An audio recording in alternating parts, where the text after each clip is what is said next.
नाई राक्षस से, यकीन करो मैं 100 ब्रह्म राक्षसों को पकड़ लिया है। बस एक की कमी है। तुम्हें मिलाकर 101 की गिनती पूरी हो जाएगी। राक्षस जोर जोर से हंसता है। तुम्हें क्या लगता है कि तुम मुझे पकड़ लोगे? नाई, अरे मेरा वह छोटा सा आईना कहाँ रखा है? बार बार अपनी अलग अलग जेबों में हाथ डालकर तलाश करता है, फिर एक जेब से छोटा सा आईना निकालकर उसे अपनी मुट्ठी में ले लेता है। हाँ पकड़ लूँगा। नहीं, मैंने तो तुम्हें पकड़ ही लिया है। तुम्हारी आत्मा को मैंने कैद कर लिया है। अब तुम्हारी आत्मा मेरी मुट्ठी में है। विश्वास नहीं हो रहा तो बताऊं? राक्षस डर कर, बताओ। नाई मुट्ठी में बंद आईने में राक्षस को दिखाता है। राक्षस उसमें अपना प्रतिबिंब देखकर घबरा जाता है। राक्षस घबरा कर, यह तो मैं हूँ। यह तुमने कैसे किया? तुम बहुत धूर्त हो। मुझे बातों में लगाकर तुमने मेरी आत्मा को चुरा लिया है। यह गलत बात है। मेरी आत्मा मुझे वापस करो। नाई, अच्छा, जिससे तुम मुझे खा जाओ। अब तुम कुछ नहीं कर सकते। अब मैं तुम्हें ले जाकर राजा को सौंप दूंगा और इनाम पाऊंगा। राक्षस डरता है, गिड़गिड़ाता है। देखो, मुझे माफ़ कर दो। मैं कसम खाता हूँ कि तुम्हें कोई नुकसान नहीं पहुँचाऊँगा। मैं तो यूं ही तुम्हें डरा रहा था। मेरा पेट तो पहले से ही भरा हुआ है। मैं तो पहले ही तय कर चुका हूँ कि मैं कभी मनुष्य का मांस ही नहीं खाऊंगा। नहीं, यह नहीं हो सकता। तुम्हें छोड़ दूंगा तो मेरा बहुत नुकसान हो जाएगा। मैं एक गरीब आदमी हूँ। इतना अच्छा मौका भला मैं कैसे छोड़ दूँ? तुम ही सोचो। राक्षस, तुम्हारा कोई नुकसान नहीं होगा। राजा तुम्हें क्या देगा? सिर्फ आधा राज्य ना। मैं तुम्हें 7 रियासतों के बराबर धन दे सकता हूँ। मुझे छोड़ दो। मैं वादा करता हूँ कि मैं इस जंगल को छोड़कर चला जाऊँगा। नहीं, तुम क्या मुझे बुद्धू समझते हो? इस जंगल में धन कहाँ से आएगा? और आ भी गया तो इतने सारे धन को मैं अपने घर तक ले कैसे जाऊंगा? राक्षस, इसकी फिक्र मत करो। खजाना तो यहीं तुम्हारे पीछे जो पेड़ है उसी के नीचे दबा हुआ है। आओ, मैं तुम्हें दिखाता हूँ। पीछे खड़े पेड़ को धक्का देकर राक्षस हटाता है। उसके नीचे से धन से भरा कलश निकलता है। नाई धन देखकर खुश होता है। नाई, इसे मेरे घर कैसे पहुँचाओगे?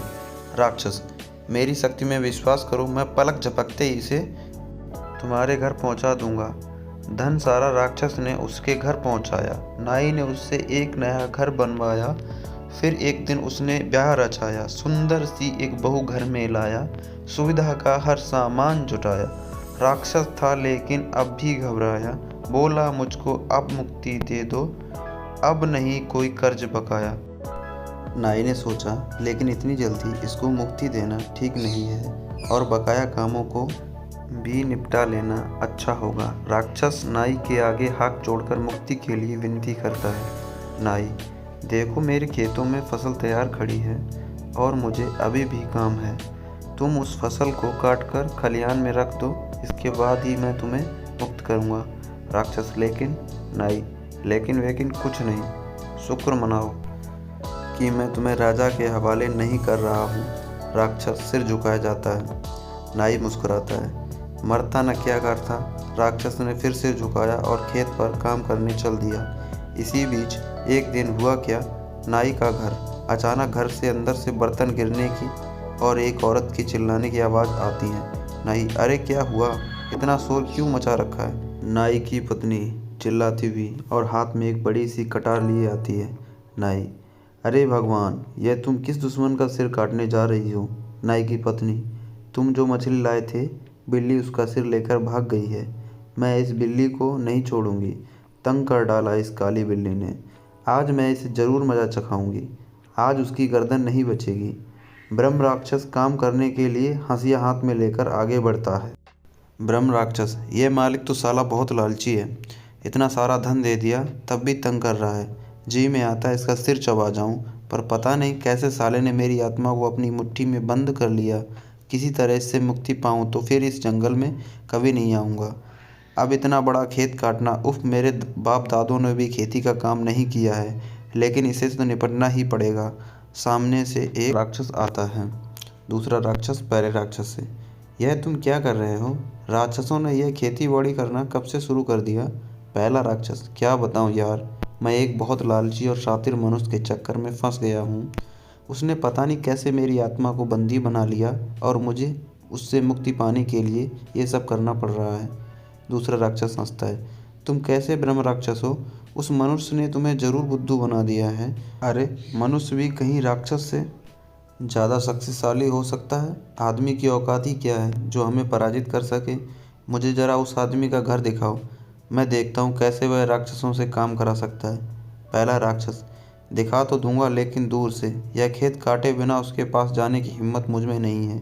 उसने वादा किया कि खेत काटते ही वह मेरी आत्मा को मुक्त कर देगा।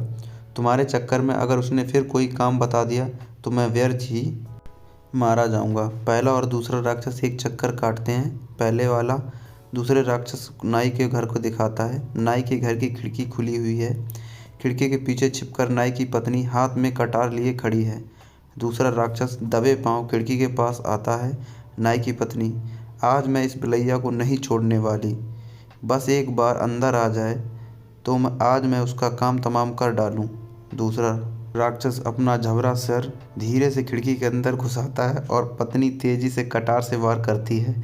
सिर तो बच जाता है पर राक्षस की नाक कट जाती है। लहू लुहान ब्रह्म राक्षस मार डाला चीखते हुए भागता है। राक्षस, मालिक मैंने पूरा काम निपटा दिया है, फसल खलिहान में पहुंचा दी है। अब तुम भी अपना वादा पूरा करो और मुझे मुक्ति दे दो। नाई मुस्कुराता है, जेब से आईना निकालता है। तुम भी क्या याद रखोगे कि एक वादे के पक्के आदमी से तुम्हारा पाला पड़ा है। आईने को उल्टा करके उसकी लाल वाली तरफ से राक्षस को दिखाता है। देखो अब इसमें तुम्हारी आत्मा नहीं है, मैंने तुम्हें मुक्त किया। राक्षस खुश हो जाता है। फिर नाई ने एक बात बोली धीरे से ब्रह्म राक्षस के कान में, अब भाग यहाँ से किसी और गांव में, अब नजर ना आना कभी इस मुकाम में।